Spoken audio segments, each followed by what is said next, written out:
Hello दोस्तों। मैं एक बात बताना चाहता हूं। किंग ऑफ हेल का जितना भी एपिसोड है वह बहुत लेट आता है। तो जिसको बोलना है जकर उसको राइटर को बोलो, क्योंकि अब तक 2 ही चैप्टर आया है। तो मैं 2 चैप्टर बनाकर डाल देता, हुन आप लोग बार बार बोलाते रहते हो किंग ऑफ हेल डालो तो, और कुछ बोलना है तो जकार राइटर को बोलो, राइटर मिलेगा आपको। पॉकेट एफएम नॉवेल कर जकार सच मालूम किंग ऑफ हेल और जकार बोलो उसको। कितना लेट क्यों डालते हो? रोनन अभी जहां खड़ा था उसके सामने लावा का एक बड़ा सा समुद्र था और दूर दूर तक बस वही दिखाई दे रहा था। उस पूरे जगह पर एक भी पेड़ या पौधा नहीं दिख रहा था। वहां की जमीन भी फटी फटी सी दिख रही थी। यदि यहां कोई थोड़ी पानी डाल दे तो वो सेकंड से भी कम समय में भाप बनकर उड़ सकता था। लेकिन इस हिस्से की एक बात थी कि वहां पर जमा लावा बस एक सीमित दायरे में था। कहीं से भी वो लावा का समुद्र आगे बढ़ता हुआ नहीं दिख रहा था, जबकि जमीन और समुद्र का हिस्सा एकदम समतल था।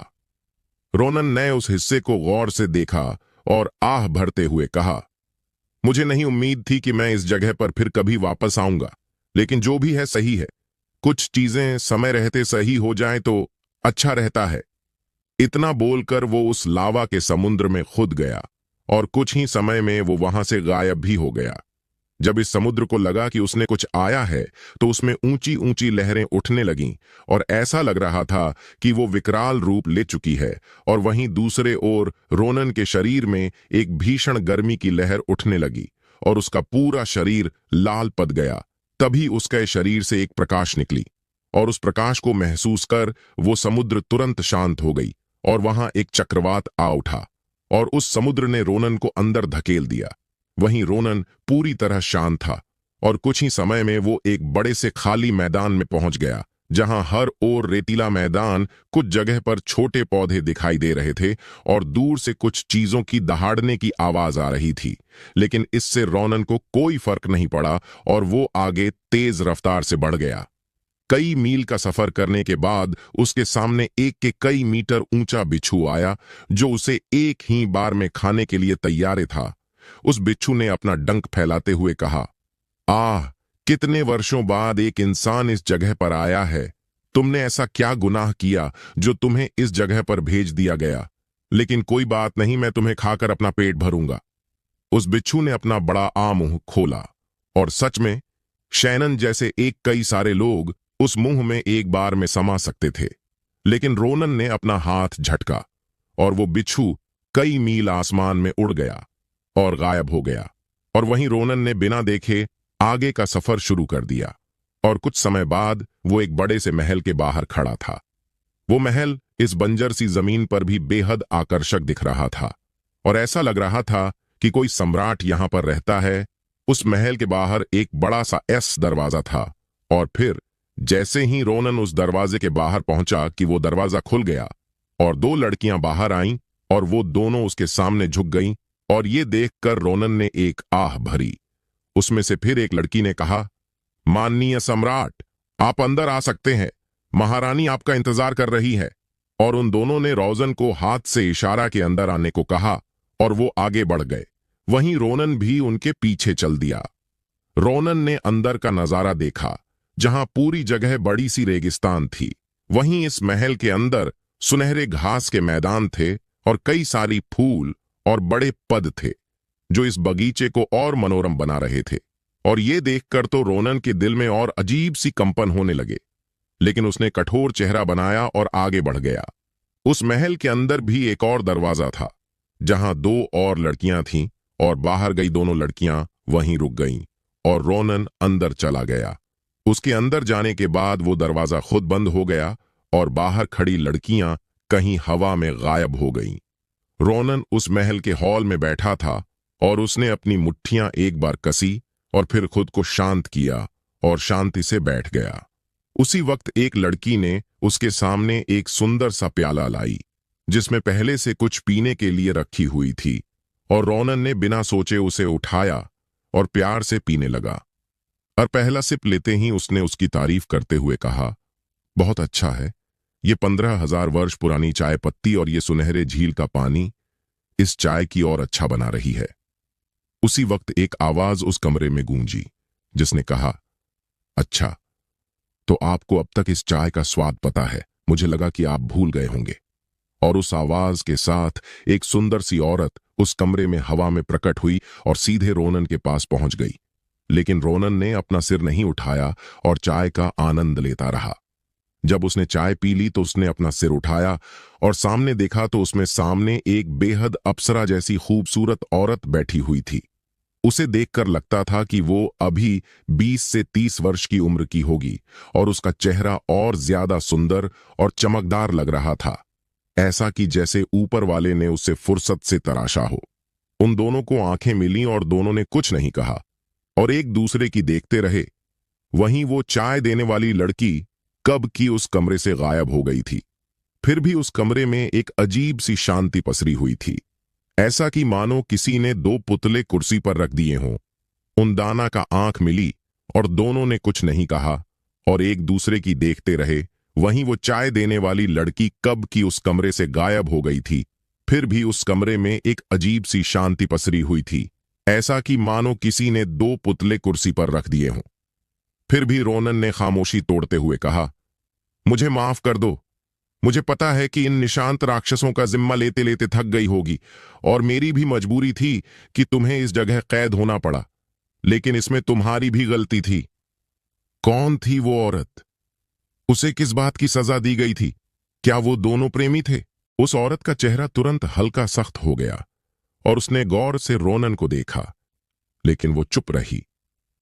वहीं रोनन ने उसकी चुप्पी देखकर कहा, देखो, मुझे पता है कि मुझे उन पूर्वजों के दबाव में आकर तुम्हें इस जगह पर नहीं भेजना चाहिए, लेकिन तुम्हें भी तो एक पूर्वज का सम्मान करना चाहिए।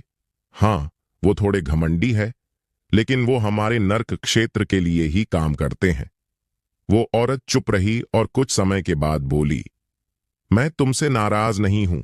हाँ, मुझे गुस्सा था कि तुमने उस वक्त मेरा साथ नहीं दिया और मेरे खिलाफ फैसला सुनाया, लेकिन मुझे पता है कि तुमने ही इस जगह पर यह महल मेरे लिए बनवाया था और तुमने ही इन सभी को मेरे लिए काम करने के लिए दबाव दिया होगा। फिर भी मैं तुमसे नाराज तो हूं, रोनन ने कहा। देखो, वो सब पुरानी बात है। वैसे भी दुनिया की नजर में मेरी मौत हो गई है और किसी पूर्वज की अब इतनी हिम्मत नहीं है कि मेरे खिलाफ बोल सके। मैं चाहता हूं कि नर्क का अगला सम्राट तुम बनो और स्वर्ग के लिए मैंने किसी और को चुन रखा है। मुझे अभी तुम्हारी जरूरत भी है। मैं अपने एक अच्छे दोस्त और एक जनरल को नहीं खो सकता, उस औरत ने कहा। एक सेकंड, तुमने अभी क्या कहा कि तुम दुनिया की नजर में मर चुके हो? लेकिन ऐसा कैसे? तुम मुझे सब कुछ बताओ। उसकी वो कठोर आंखें अब हल्की कमजोर पड़ गई थीं और वो रोनन को चिंता भरी नजरों से देख रही थी। रोनन ने उसे थोड़ा शांत किया और उसे पता था कि वो इस इंसान से सच्चाई छिपा नहीं सकता है और वैसे भी ये बात कभी ना कभी तो सबके सामने आनी ही है। इसलिए उसने इस औरत को इस लॉन से लेकर अब तक सब कुछ बताया। और हां, उसने कुछ चीजें बताना ठीक नहीं समझा, जैसे कि उसे साम्राज्य जंगल में रोहिल साम्राज्य की चीजें मिली। उस औरत ने सब कुछ शांति से सुना और फिर अंत में एक आह भरते हुए बोली, तुम्हारे साथ इतना कुछ हो गया, तभी मैं सोचूं कि तुम्हारा चेहरा बदला हुआ क्यों लग रहा है, तो ये तुम्हारा नया चेहरा है और मुझे उम्मीद नहीं थी कि स्वर्ग सम्राट ऐस निकलेगा। लेकिन छोड़ो, अब कर भी क्या सकते हैं। तुम चाहते हो कि अगले युद्ध में मैं तुम्हारे सेना का नियंत्रण करूं? रोनन ने हामी में सिर हिलाया और कहा, हां, मैं चाहता हूं कि सेना का नियंत्रण तुम करो और मैं ऊपरी ताकत को खत्म करने की कोशिश करूंगा। मैं लोगों के सामने आना नहीं चाहता और कालासुर की सभी सोच को खत्म करना चाहता हूं। हां, मुझे उम्मीद है कि उसने कुछ भी बहुत बड़ा सोच रखा है और मुझे बस उसकी उस चाल को खत्म करना है। उस औरत ने कुछ देर सोचा और अंत में खुद में ही कुछ फैसला करके बोली, ठीक है, वैसे भी मुझे युद्ध लड़े बहुत समय हो गया है, लेकिन मेरी एक शर्त है कि जब तुम गायब होगे तो मुझसे मिलकर जाओगे। रोनन ने हामी में सिर हिला दिया और वो दोनों उस जगह से बाहर निकल गए और कुछ समय में उस रेतीले मैदान के बाहर पहुंच गए जहां पर एक तूफान बीच हवा में तैर रहा था। और उस वक्त रोनन के शरीर से एक ऊर्जा निकली और उन दोनों को ढक ली और दोनों हवा में पहुंचे और उस तूफान में समाकर गायब हो गए। वहीं उनके जाने के बाद उस रेत में बना बड़ा सा महल मिट्टी में दब गया और कहीं हवा में गायब हो गया। उस बड़े से लावा के समुद्र में एक बार हलचल हुई और कोई चीज बाहर आई और जमीन पर गिर गया, और वो चीज दो इंसान थे, जो कि रोनन और वो औरत थे। उनके बाहर आने के बाद वो लावा का समुद्र भी कहीं हवा में गायब हो गया और वो दोनों बिना पीछे देखे सीधा एक कमरे की ओर बढ़ गए, जो एक साधारण सा कमरा दिख रहा था। कुछ समय के बाद वो दोनों नर्क के मध्य क्षेत्र में स्थित एक घर में आ गए। उस जगह को घर नहीं, बस एक टूटा सा खंडहर कहे तो ज्यादा अच्छा रहेगा। लेकिन किसी को कुछ पता नहीं चला कि दो लोग हवा में कैसे प्रकट हो गए, क्योंकि वहां पर दूर तक बस वैसे ही खंडहर पड़े हुए थे। उस औरत ने इस जगह को देखते हुए कहा, वो बूढ़े इस जगह को अब भी नहीं सही कर रहे हैं।